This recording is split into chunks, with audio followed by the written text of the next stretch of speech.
La administración Trump ha cambiado de aliados.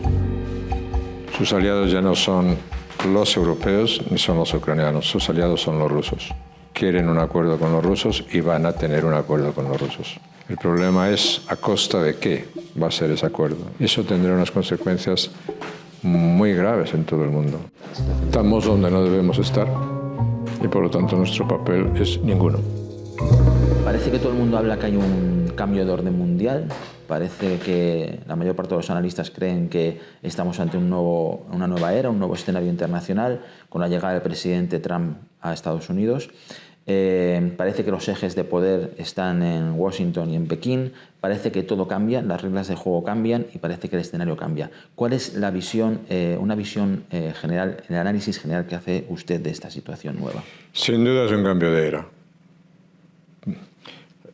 Los Estados Unidos diseñaron el orden del mundo después de la Segunda Guerra Mundial. Los Estados Unidos diseñaron y configuraron el orden mundial después de la Guerra Fría. Y los Estados Unidos han decidido cambiar el orden que diseñaron después de la Segunda Guerra Mundial y después de la Guerra Fría. Entonces, aquel orden basado fundamentalmente en la fuerza de la libertad, en la fuerza de la democracia, en las instituciones comunes, respeto a reglas compartidas, es un mundo que se cambia claramente hacia dos características o tres características fundamentales, ¿no? Es el dominio de la fuerza, el predominio de la fuerza sobre la norma, es la división del mundo en áreas de influencia y es el proteccionismo comercial. Esas tres características son las tres características de la nueva era que empezamos. Añado, evidentemente, un factor que es absolutamente indispensable en este momento, que es el desarrollo y las consecuencias de la revolución tecnológica, especialmente de la inteligencia artificial, ¿no? Pero desde el punto de vista geoestratégico, esencialmente, esas son las tres características. Muchos hablan de que lo que se está intentando con Ucrania es imponer no una negociación, sino una rendición. ¿Usted comparte este análisis o cómo ve exactamente el escenario referente a la solución que se le está dando a Ucrania por parte de Estados Unidos en estos momentos? La administración Trump ha cambiado de aliados. Sus aliados ya no son los europeos ni son los ucranianos, sus aliados son los rusos. Por lo tanto, ellos quieren un acuerdo con los rusos y van a tener un acuerdo con los rusos. El problema es a costa de qué va a ser ese acuerdo. Y a costa de qué, hasta ahora, presumiblemente es a costa del territorio ucraniano, de recursos naturales ucranianos y de la influencia o de la presencia de Europa y de la seguridad europea. Pero, ¿usted está de acuerdo con que se está intentando imponer una rendición más que una negociación? Yo no estoy de acuerdo con eso. ¿No? ¿Cuál es su análisis? Yo creo que de humillar a los pueblos no se gana nada, de humillar a las personas tampoco se gana nada. Y una cosa es el deseo de la paz, es el deseo de paz, y otra cosa es qué tipo de paz está dispuesto a firmar. Si lo que se está dispuesto es a entregar a Putin el territorio que ha conquistado, si lo que se está dispuesto es a neutralizar la posición de Ucrania, eso tendrá unas consecuencias muy graves en todo el mundo, porque eso significa entregar Europa o la Europa del Este a Rusia. Por lo tanto, en cuanto se rearme, Putin estará dispuesto a hacer más agresiones. Pero si eso se hace así con Putin, ¿por qué no se va a hacer con los chinos? Se quiere hacer con los chinos y eso influye a Taiwán. Si se hace eso con los chinos y con Taiwán, eso produce consecuencias en Japón y produce consecuencias en Corea del Sur, que será pues engullida por Corea del Norte o se tendrá que hacer nuclear, como se hará Japón. Y eso incluye consecuencias en el Oriente Medio, donde efectivamente pues otra vez se abrirá la puerta de acuerdos con iraníes sin tener en cuenta el riesgo nuclear. Es decir, eso está abierto porque ese es el mundo de las zonas de influencia, ¿no? Y eso pueden ser las consecuencias de de Ucrania, ¿no? Una mala paz en Ucrania puede tener unas consecuencias devastadoras en el resto del mundo, ¿no? ¿Y usted cree que se está yendo hacia una mala paz? Yo creo que estamos en el borde de una mala paz. Perfecto. Lo que ha convulsionado el mundo, entre otras cosas, ha sido la escena de la semana pasada en el despacho Oval de la Casa Blanca entre el presidente Trump y el presidente Zelensky. Hágame una interpretación. ¿Cómo interpreta usted lo sucedido y qué análisis me hace de lo sucedido en ese despacho Oval y de esa reunión en concreto?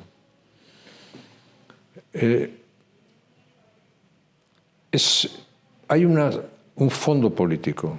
El fondo político es: los Estados Unidos negocian con Rusia sin Ucrania, sin la Unión Europea. Ese es el fondo político. El segundo cuestión es el estilo político. El estilo político consiste en decir: hay que hacer lo que nosotros digamos que hay que hacer, y si no, ateneros a las consecuencias. Ese estilo político, que es el estilo del stick, para entendernos, ¿no?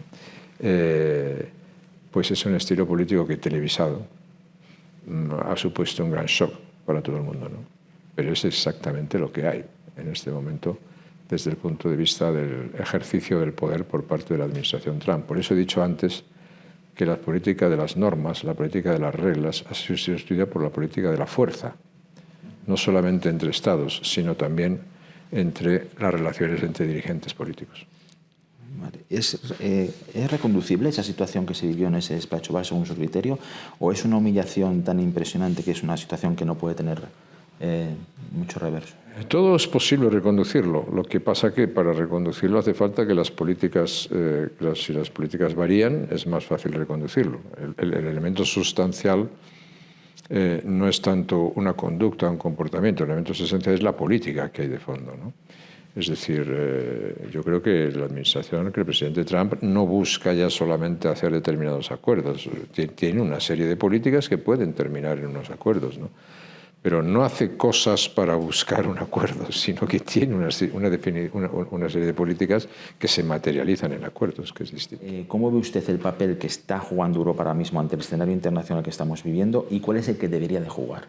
Vamos a ver, Europa tiene que hacer una reflexión en la misma. Y es: ¿por qué los últimos 15, 20 años de Europa han sido un fracaso político, un fracaso económico y un fracaso estratégico? ¿Por qué políticamente Europa se ha encerrado, digamos, en la complacencia del bienestar, en la complacencia de la regulación, en la complacencia de la burocracia, en la complacencia de creer que el mundo iba a seguir girando en torno a Europa? ¿Por qué estratégicamente Europa cada vez es menos influyente? ¿Cuál es la influencia hoy de Europa en Medio Oriente? ¿Cuál es la influencia de Europa en Asia? ¿Cuál es la influencia de Europa en Latinoamérica? ¿Cuál es la influencia de Europa en Norteamérica? Y tercero, económicamente Europa era el 25% de la economía del mundo hace 15 años. Hoy es el 15%, ¿qué? Claro, eso es, para intentar trazar un proyecto europeo hay que ser muy claro en esa posición. Eso hay personas que dicen que tiene mucho que ver con el legado de Merkel. Y yo no digo que esas personas que lo dicen no tengan razón. De ahí viene, de ahí puede ser uno de los gérmenes. Bueno, yo creo que ese es uno de los... yo creo que lo que es inevitable es que Europa reflexione sobre todo esto, ¿no? Hay una cosa y reflexione y llegue a consecuencias, cómo podemos mejorar política, económica y estratégicamente nuestra situación, obviamente también en el campo de la seguridad y defensa, ¿no? Y todo eso lo tenemos que hacer no intentándolo hacer sin los Estados Unidos, sino intentando redefinir una política con los Estados Unidos. Si hay 2 segundos, intento explicarlo. Yo creo que los Estados Unidos, para los Estados Unidos el siglo XX ha sido un buen siglo. Y creo que el primer cuarto del siglo XXI es un buen siglo para los Estados Unidos. Estados Unidos a lo largo del siglo XX empezó su presencia internacional a comienzos de siglo, por cierto, a costa de España. Cuba, Puerto Rico, Filipinas fue el comienzo de la expansión universal de los Estados Unidos y terminó el siglo XX como la gran potencia hegemónica del mundo y lo ha seguido como gran potencia y gran superpoder del mundo durante el siglo XXI. Yo creo que a los Estados Unidos no les ha ido mal. Pero la política hoy norteamericana es la política de sentirse víctima. ¿Y víctima de quién? Es curioso, no víctima de sus adversarios, sino de sus aliados. Piensan que sus aliados han abusado de ellos. Y en lugar de plantear una política basada en el ejercicio del liderazgo con sus aliados y en defensa de unos principios y unos valores, que es lo que se hacía antes, y también de unos intereses, es una actitud de victimismo. Es decir, el MAGA, el famoso MAGA, no es una expresión, en mi opinión, de fortaleza, es una expresión de debilidad. Porque significa que es el reconocimiento de que los Estados Unidos deciden que no quieren gobernar el mundo, que no quieren liderar. Entonces, por eso los Estados Unidos son expansionistas en lo que se refiere a América y territorios colindantes, pero son aislacionistas en el resto. Y por eso dividen al mundo en zonas de influencia y por eso vuelven al proteccionismo comercial y no al libre comercio.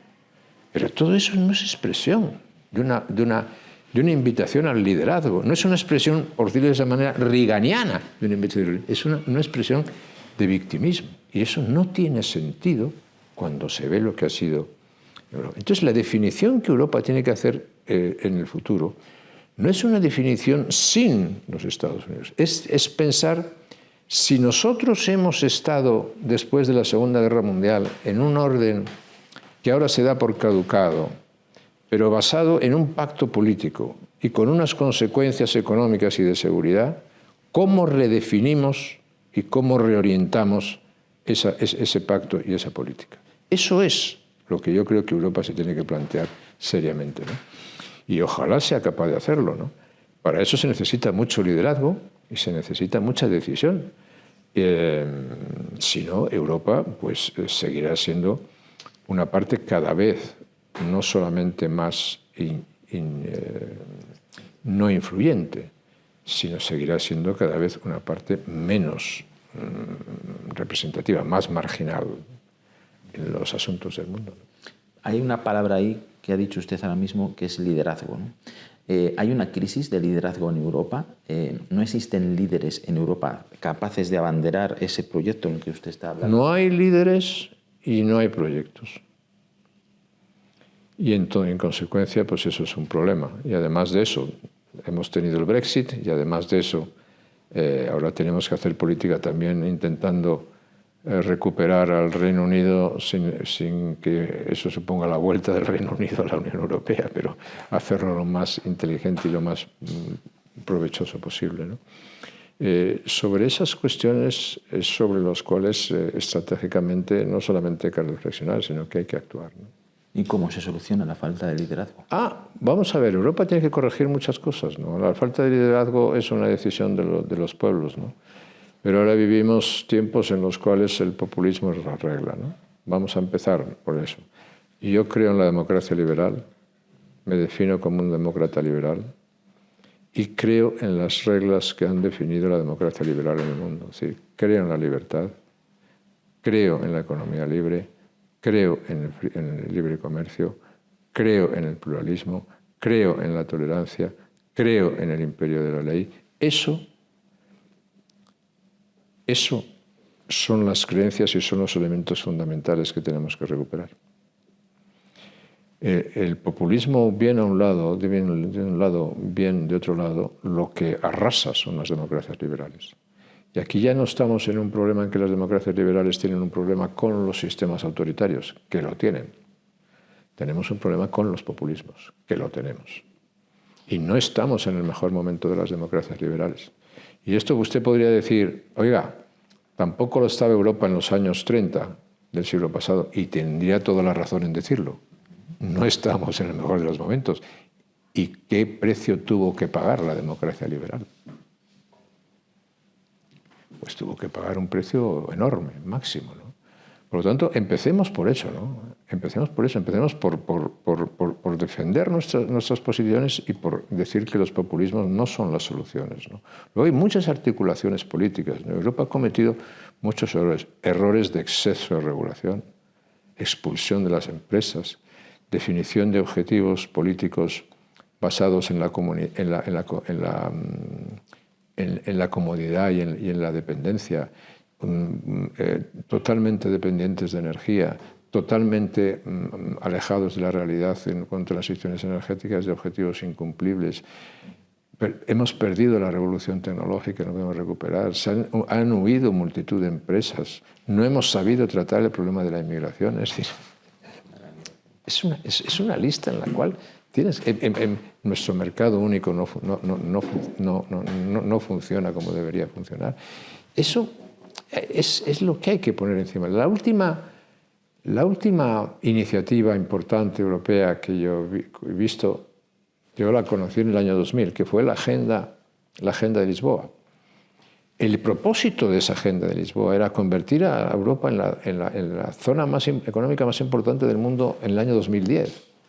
No solamente no lo hemos convertido, sino que con 15 años después es que hemos pasado del 25 al 15% de la economía del mundo. Es que estamos haciendo. ¿Qué estamos haciendo? Ese es el tema esencial. Entonces, eso no se puede redefinir en este cambio de era contra los Estados Unidos. No lo debemos referir sin los Estados Unidos, sino debemos decir en la nueva situación reformular las políticas que dependen de nuestra responsabilidad y lo que a nosotros nos corresponde en el marco de la relación atlántica. Eso es fundamentalmente lo que yo creo que tenemos que hacer. ¿Cuál es exactamente la posición de España y cómo valora usted o cómo interpreta la situación de España? Estamos donde no debemos estar y por lo tanto nuestro papel es ninguno. Si Europa está en esa posición marginal, migrante, pues España todavía más. Quiero decir, España no tiene una relación de confianza con los Estados Unidos. Se puede decir tampoco los demás. Bueno, sí, pero vamos a hacer esta pregunta por España desde hace mucho tiempo. Es decir, abanderamos una política claramente antinorteamericana, lo cual es una equivocación. Segundo, España ha perdido su posición en gran medida en el mundo iberoamericano y su posición y su influencia, y está situada políticamente donde no debe, apoyando dictadores, como es el caso, y dictaduras, como es el caso de Venezuela, o como es el caso de Nicaragua, o como otras, es decir, con un componente de sesgo ideológico absolutamente inaceptable desde el punto de vista de la política internacional. España se ha colocado de un lado realmente inexistente en el Medio Oriente, y desde el punto de vista de su influencia europea, pues España pues no tiene una presencia, no tiene una influencia real. O sea, yo creo que eso es consecuencia también de la situación política interna del país, ¿no? Si tomamos como referencia la famosa visión churchilliana de que la mejor política externa es una buena política doméstica, pues si usted se está dedicando a deshacer nuestra nación y nuestro Estado, es muy difícil que tenga una política exterior que tenga alguna relevancia. Es exportar el modelo, ¿no? Al fin y al cabo, lo que estás exportando al exterior, el modelo que estás haciendo. Evidentemente, pero los Estados Unidos eran un país, por ejemplo, institucionalmente muy poderoso. Los Estados Unidos exportaron en gran medida su sistema institucional después de la Segunda Guerra Mundial al mundo. Hoy los Estados Unidos dicen, ya no queremos más esto. Bueno, pues España está haciendo lo mismo. El reflejo del internacional de España es el reflejo de la España que ha decidido destruir su Estado y descomponer su nación. Y eso es una cosa asombrosa. Si pensamos que en el exterior nos toman nota de lo que estamos haciendo en el interior, es que no nos damos cuenta de nada, ¿no? Exactamente, usted lo acaba de mencionar, la mala relación de España con Estados Unidos. La inexistente relación. Inexistente relación, en concreto con la administración Trump, por ejemplo. ¿Cuántos miembros de la administración Trump han llamado a España desde que existe la administración Trump?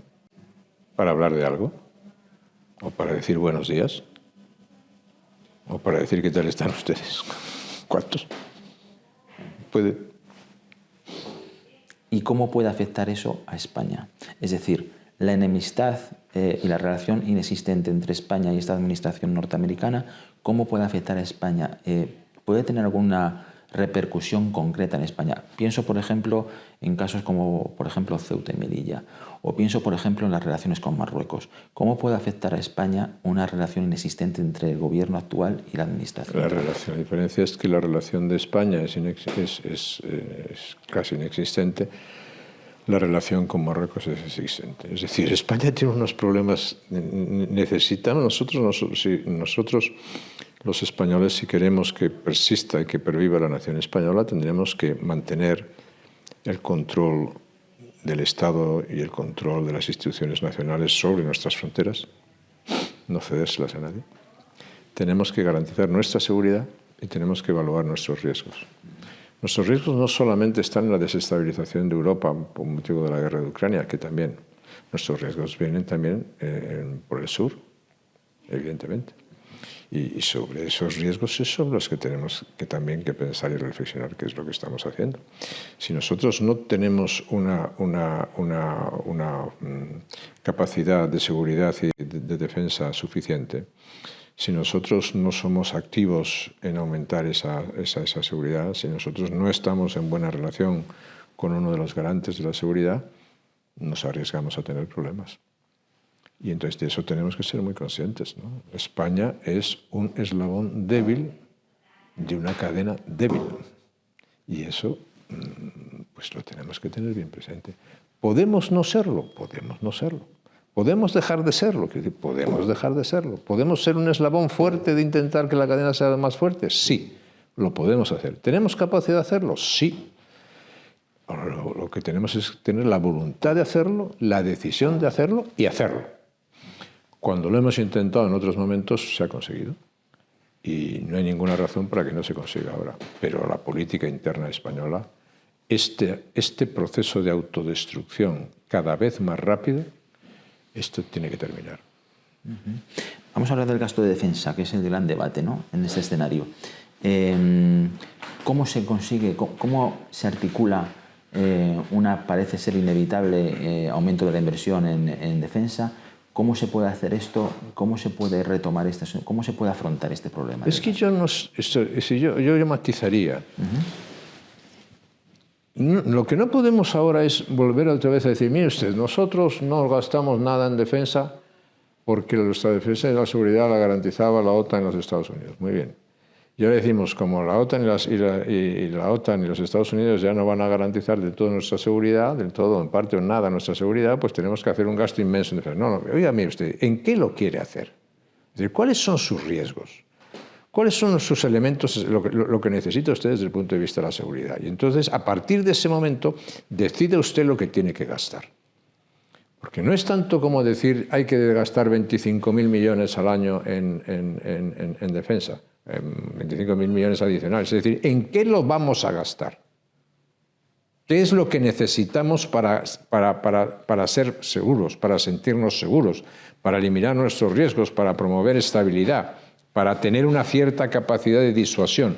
Eso es lo que fundamentalmente tenemos que definir. Luego, si son 22 o son 21, ya es otro tema que lo tenemos que hablar, ¿no? Entonces, a la Unión Europea, que le sobran a veces regulaciones inmensas, tiene que definir también lo que son los programas concretos que se quiere aplicar. Porque vamos a suponer que se dice, España tiene que gastar 25.000 millones más. ¿Y si no los gasta? ¿Qué pasa? Pues lo único que pasa es que evidentemente estaremos cada vez en un mundo más inseguro para nosotros. Pero desde el punto de vista de la Unión Europea, todos esos programas, que sin duda son programas bien intencionados y nacidos de una preocupación, hay que matizarlos, hay que ir de la declaración a la posibilidad, a la política real, que eso es lo importante. ¿Qué papel tiene que jugar un jefe de la oposición, en este caso Alberto Núñez Feijóo, en este escenario respecto a su país y respecto al exterior? ¿Qué papel tiene que jugar y cómo tiene que desenvolverse un jefe de la oposición en este escenario internacional? Yo pondría el acento más que en el jefe de la oposición, en el jefe del gobierno. ¿Cómo es posible que sobre todos estos temas, en un cambio de era de las cosas que estamos hablando, el jefe del gobierno no hable con el jefe de la oposición? Y no se intente articular una política común de seguridad y defensa en España. Con los matices luego que se quiera, pero no se intenta. Bueno, y no se intenta porque la política de este gobierno consiste justamente en no compartir nada con la oposición. Consiste únicamente en cómo destruir la oposición. Con los únicos que comparten, y es imposible articular objetivos con la izquierda radical que la acompaña. Entonces, uno de los problemas de la política actual de España, pero que tiene una responsabilidad muy clara en el Partido Socialista, es la imposibilidad de definir objetivos comunes. ¿Cómo es posible que no se hable de eso? ¿Cómo es posible que no se articulen objetivos comunes y de alguna manera compartidos para hacer, por ejemplo, en España la definición final de una gran política energética o de una política de desarrollo tecnológico de inteligencia artificial? ¿O cómo es posible que no articulamos una política para resolver de una vez por todas los problemas del agua y de un gran plan hidrológico en España? ¿Cómo es posible que los fondos europeos que se han recibido, que no se sabe dónde están realmente, no se hayan aplicado a hacer un gran plan hidrológico en España? ¿O cómo es posible que no exista un pacto sobre seguridad en este momento, ¿no? Es decir, eso es la política de la exclusión, la política del muro, tiene sus consecuencias, y estas son las consecuencias. ¿Qué puede hacer el jefe de la oposición? El jefe de la oposición lo que tiene que tener es una política, y la tiene. Y lo que tiene que tener es una voluntad, y la tiene, de intentar hacer ese diálogo. Pero tú tienes que negociar, tienes que hacer objetivos con alguien que tenga una voluntad similar. Con los muros no se construye objetivos, simplemente te das con ellos, ¿no? El otro día trascendió que el señor Feijóo estuvo reunido, tuvo unas reuniones con expertos, con responsables políticos, tuvo reunión también creo que con embajadores, y también se supo que estuvo hablando con usted. No sé qué nivel de interlocución tiene usted con Feijóo en este tema del escenario internacional, si le ha aconsejado, si han hablado de esto. La verdad, tenemos una estupenda relación, y yo lamento mucho haberles hecho esperar unos minutos para comenzar esta entrevista, pero es que justamente estaba hablando con Feijóo. Entonces, ya que usted me pregunta, ya se lo digo, y que la relación es de confianza para hablar de lo que queramos cuando sea bien. No es una relación, no es para todos los días. Yo no intervengo en la vida del Partido Popular todos los días, y mis ideas políticas pues son bien conocidas, pero sí hay una relación buena y una relación y mi confianza en el liderazgo de Alberto Núñez Feijóo es completa. Vale, ahora le voy a preguntar de qué han estado hablando cuando lo ha llamado el señor Feijóo. Sí. De distintas cosas, tenemos distintas cosas. No era sobre un asunto en concreto. No sobre un asunto en concreto, sino sobre varios asuntos en concreto.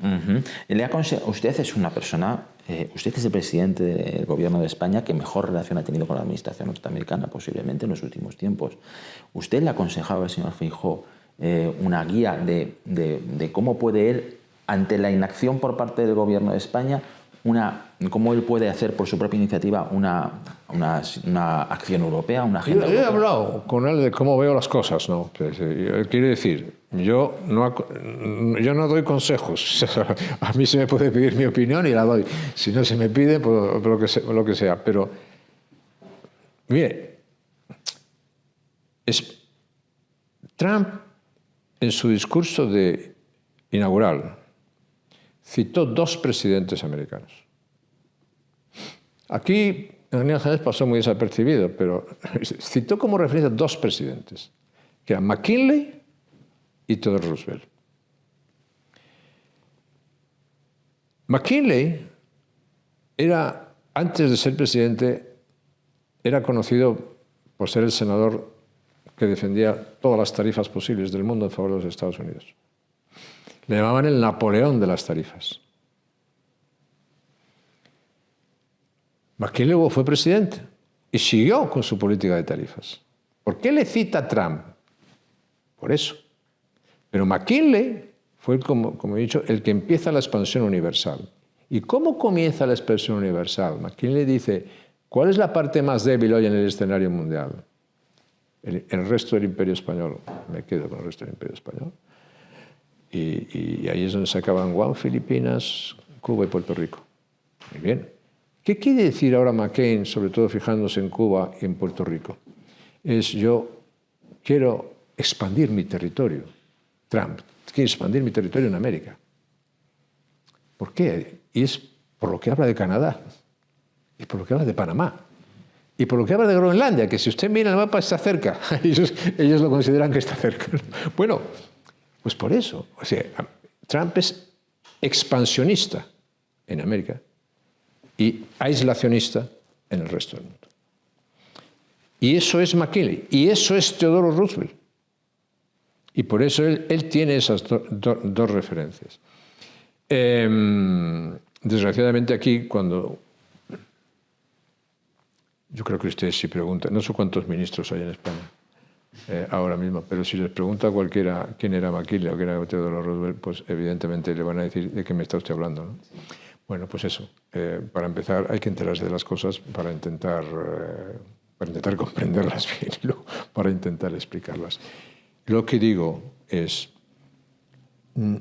el Pacto Atlántico es un pacto político que tiene una traducción económica y que tiene una traducción de seguridad. El pacto político hay que reafirmarlo en términos de valores, aunque ahora se ponga en cuestión. El pacto económico hay que seguir defendiéndolo, aunque ahora no se defienda por el tema del proteccionismo, de los aranceles y de la guerra, absolutamente innecesaria guerra comercial. Y los temas de seguridad, no ha habido una alianza tan exitosa en el mundo, en la historia del mundo, como ha sido la OTAN, ¿no? Estados Unidos no ganará nada de una Europa en problemas, nada. Pero Europa no ganará nada intentando definir una política sin los Estados Unidos o contra los Estados Unidos. Ganará seriedad reafirmando esa posición y tomando decisiones a pie de obra. Es conocido la apuesta de Santiago Abascal por Trump, la alineación de Vox con la actuación de Trump, con la filosofía trumpista. ¿Usted qué opina de esa alineación y qué opina de esa política? ¿Cree que es una política que puede dar algún tipo de réditos, que acentúa el problema de los populismos de los que hemos estado hablando? ¿Qué opina de esa filosofía y de esa forma de actuar de un partido que puede estar llamado a ser el socio del Partido Popular en un futuro gobierno? Lo que yo he visto de la convención conservadora en Washington me ha parecido, desde el punto de vista de una persona con un historial liberal conservador como el mío, sencillamente horroroso. Ha sido un ejercicio de radicalismo, ha sido un ejercicio de sectarismo que no tiene ningún sentido. Una cosa es decir, yo practico políticas de control de la inmigración, eso está muy bien. Luego hablar de eso, supongo. O de control de fronteras, muy bien. Una cosa es decir, mire, una inmensa parte de la población está cansada de la cultura woke, de la cultura de la cancelación. Entonces eso se tiene que terminar.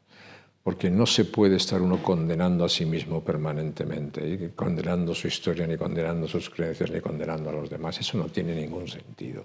Y lo de la cultura woke ha sido un error en Estados Unidos y en todas partes, la cultura de la cancelación.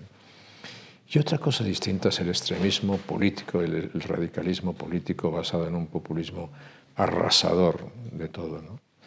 Y brazo en alto.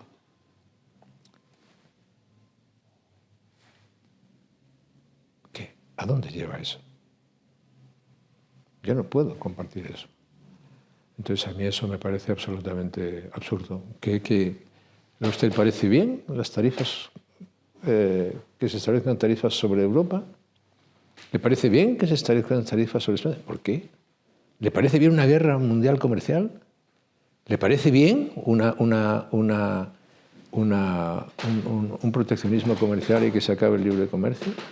¿Le parece bien los acuerdos con Rusia? ¿Le parece bien los acuerdos con la dictadura? ¿Le parece bien que los aliados de siempre dejen de serlo? Pues eso es lo que parece que hay, ¿no? Y yo creo que eso tiene una muy difícil explicación, y tiene una explicación absolutamente absurda, hasta el punto que ha habido algunas personas muy razonables o más razonables en ese mundo que se han dado cuenta. Por ejemplo, Meloni no participa en eso. Por ejemplo, el líder del Frente Nacional francés se marcha porque no quiere ser cómplice de eso. Bueno, pues son actitudes, ¿no? Yo creo que los que crean en el valor de la libertad y los que crean en el valor de la democracia y de la recuperación institucional de España saben que su orientación, yo creo que está clara, es en el Partido Popular, ¿no? ¿Y cree que eso ahonda en la fractura entre el Partido Popular y Vox a nivel doméstico? A mí me interesa a mí me preocupa el electorado del Partido Popular, de Vox, perdón. Yo quiero que el Partido Popular hable con el electorado de Vox. Y yo creo que para España necesita más que nunca hoy un proyecto político bien acabado, bien definido, que tenga en cuenta el componente estrictamente político, institucional, económico, estratégico, de seguridad y exterior. Y con ese proyecto político tenemos que pedir, el Partido Popular debe pedir la confianza mayoritaria de los españoles y tiene que hablar con el electorado, con todo el electorado, pero en particular con el electorado de Vox. ¿Cree que hay, dentro de esa parte interna de Vox que no comparte esa situación ese alineamiento con las filosofías trumpistas, cree que eso es una oportunidad del Partido Popular para recuperar el electorado de Vox? Si hace esto que yo he dicho, es una gran oportunidad. Y posible. Y es posible. Y yo creo que lo va a hacer. Y yo creo que lo está haciendo y que creo sobre todo que lo va a hacer cada vez más, ¿no? Y por lo tanto eso para mí me parece que es estratégicamente un acierto. Vamos a ver unos asuntos domésticos importantes y de trascendencia muy reciente. El asunto de Cataluña. Quiero que me haga un análisis de lo que ha pasado ayer respecto al pacto de la inmigración, sobre la cesión del control de las fronteras al gobierno catalán y sobre todo esto de que va a tener prácticamente una gestión integral de todo lo que es recepción, tramitación, expulsión de inmigrantes. Haga una valoración de cómo ve este asunto. Esta coalición de gobierno, pero sobre todo el Partido Socialista, la Izquierda Española y el gobierno actual que encabeza Sánchez, está en un proceso acelerado de desintegración de la nación española y de descomposición del Estado. La desintegración de la nación española consiste en reconocer el carácter nacional de Cataluña y del País Vasco fundamentalmente. Por lo tanto, en España, en el territorio que hoy conocemos como España, habría una confederación de 3 naciones. Para eso es necesario que el Estado se descomponga o se destructure. La destructura es crear Estado, convertir a esos territorios en Estados y darles competencias propias de los Estados. Entonces, en ninguna cabeza cabe que un Estado ceda las competencias de control de sus fronteras y de inmigración sin que deje de ser un Estado. Y es lo que está pasando en España. Lo voy a decir con toda claridad, es mucho más grave esto que el golpe de Estado del 17 de octubre. Mucho más grave. Porque esto está nacido no por un intento separatista de marcharse de España. Aquí lo que estamos viviendo, sí, ya no lo van a volver a hacer, yo creo. Porque saben que si lo vuelven a hacer, fracasarán otra vez. ¿Sí? Y no estoy seguro, no pueden hacerlo. Repetir lo de octubre. No estoy seguro que quieran. Por una razón. Porque no es que Cataluña se quiera marchar de España, es que España se está yendo de Cataluña. Y esta es la política. Y a ellos les va muy bien con esa política. El problema es que esta política es la política de Sánchez. Y vamos a ver, no solamente es la política de Sánchez, es la política del actual presidente de la Generalidad, ya es hora de decirlo, que se llama Illa. Porque una cosa es ser educado, ir a saludar a los actos, y otra cosa es ser cómplice y partícipe de una política de destrucción del Estado, y si no, vamos a hacer la prueba. ¿Qué tenemos ahora? Una quita de deuda. ¿Pero qué es esto de perdonar deudas? Al margen de un sistema de financiación. Y privilegiadamente. Es decir, aquí vamos a favorecer a los que han gestionado peor, han gestionado más torpemente, han condenado a sus comunidades a menos progreso. ¿Qué clase de carácter de solidaridad es eso? El concierto económico. La agencia tributaria propia. El sistema fiscal propio. Ahora, la inmigración y las fronteras. ¿Qué queda? Pues les voy a decir que quedan dos cosas. Quedan un poco de la justicia, para que todo lo que se tenga que decidir judicialmente, todo se decida en Cataluña y el Tribunal Supremo de España deje de ser el Tribunal Supremo de toda España, y queda una consulta. Y si usted me dice, ¿usted cree que Sánchez e Illa son capaces de hacer las dos cosas y la consulta también? La respuesta es sí. No solamente lo creo, sino además creo que están decididos a hacerlo. Ese es el panorama que tenemos. Panorama mucho peor que el de... Entonces, la alternativa que venga, que es indispensable si queremos parar esto, que solamente puede venir por el Partido Popular, necesita un proyecto político enormemente fuerte. Porque lo que se va a encontrar es una situación extraordinariamente delicada, ¿no? Extraordinariamente difícil desde el punto de vista institucional, desde el punto de vista constitucional, ¿no? Y claro, todo esto que estamos diseñando de construir estados, pensar que eso se puede amparar en la Constitución actual, no, eso es jugar al disparate, ¿no? ¿Usted cree que en esta legislatura vamos a ver la consulta de Yo creo que se va a intentar, pero sobre todo, si no hay una corrección absolutamente determinante. Primero, si los contrapesos que hay en el sistema actual, llámese judiciales, no actúan, y si no se produce una reacción de la opinión pública muy seria, en las próximas elecciones la tiene que haber y de una manera muy expresiva, ¿no? Si no, esa visión optimista que yo tengo del futuro de España, de las capacidades de España, será muy difícil ordenarlas. ¿Es reversible toda esta situación en un futuro hipotético? No, es reversible, pero se tiene que estar dispuesto a pagar el coste de la reversión. Todas las cosas pueden ser reversibles, ¿no? Pero, digamos, quien vive de ilusiones muere de desengaños. El mundo puede estar lleno de buenistas, pero casi todos los buenistas acaban con desengaños. Por eso antes se decía que los santos... No estoy equiparando a los santos con los buenistas, ¿no? Que está muy bien que los santos estén en los altares, pero no que anden sueltos por el mundo. Entonces, nosotros no necesitamos buenistas sueltos por el mundo. Lo que necesitamos son políticas serias y coherentes, ¿no? Y ahí España necesita un proyecto muy fuerte. Ese proyecto fuerte, vamos a ver... ¿Podemos pagar un coste por aplicar ese proyecto fuerte? Sí, lo podemos pagar. ¿Lo debemos pagar? Sí, lo debemos pagar. ¿Cuál es la alternativa? La alternativa es la disolución. Y se lo voy a decir con toda franqueza.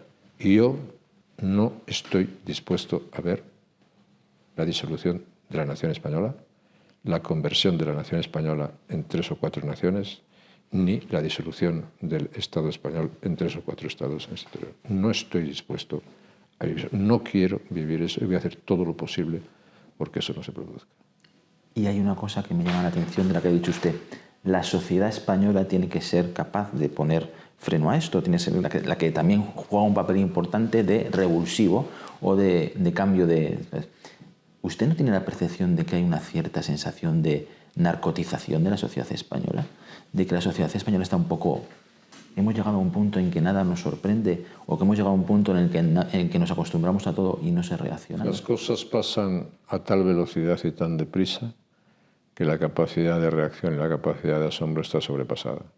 La gran diferencia de las políticas de hoy con las diferencias del pasado es que hoy no hay límites. Y al no haber límites, las reglas del juego son distintas. Antes sí había límites, ahora no.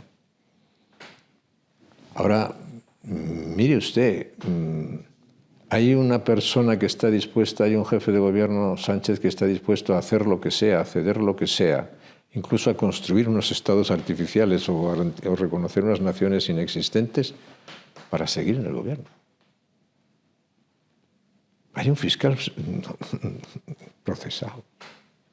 Hay un entorno de corrupción asfixiante. Se dice públicamente que se gobernará al margen del Parlamento.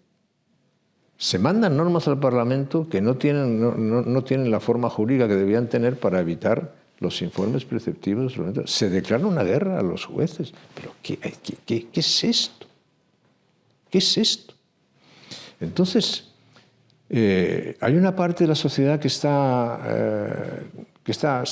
está indolente, sí, pero yo esa parte de la sociedad que está indolente es a la que le llamo, ¿no? A la que le quiero decir, oiga, no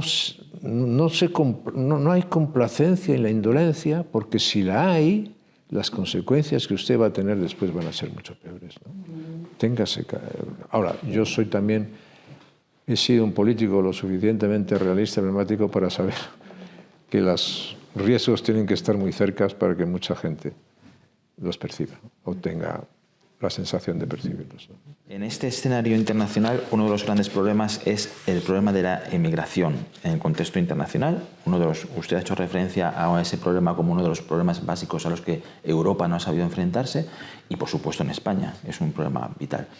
¿Cuál es su opinión sobre el fenómeno de la inmigración y cuál es su receta para combatirlo? Vamos a ver. Hay un problema previo que es el demográfico.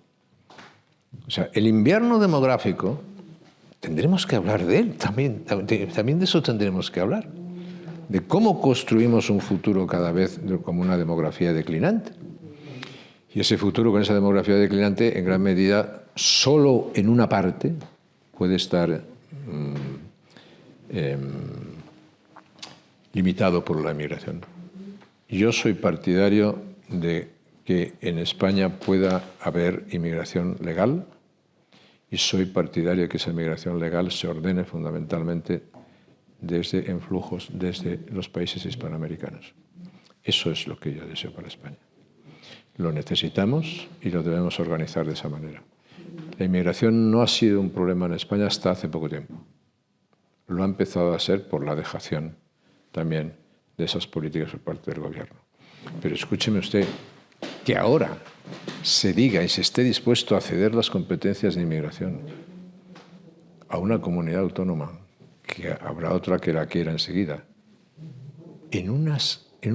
con unos contenidos absolutamente xenófobos y absolutamente racistas. Eso me parece absolutamente inaceptable, ¿no? Entonces, yo soy partidario de una inmigración legal ordenada. No soy partidario en nada del desorden, ni tampoco de la ilegalidad. Pero nosotros tenemos un factor comparativo muy importante, que es el factor hispanoamericano, y lo tenemos que cuidar. Usted lo decía antes, ha sido el presidente del gobierno de España que mejor relaciones ha tenido con la administración norteamericana en los últimos tiempos. ¿En qué se parece el mundo que usted conoció como presidente del gobierno con las relaciones que estableció con estas administraciones norteamericanas y con otras importantes? ¿Y en qué se parece ese mundo con el mundo que ahora mismo estamos viviendo? El mundo que yo viví era el mundo fundamentalmente basado en los acuerdos después de la Segunda Guerra Mundial y de la Guerra Fría.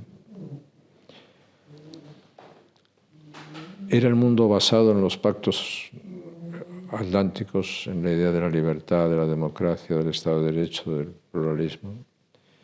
Y era un mundo en el cual había habido revoluciones económicas importantes, pero no había habido la gran transformación tecnológica y digital que ha transformado completamente a las sociedades.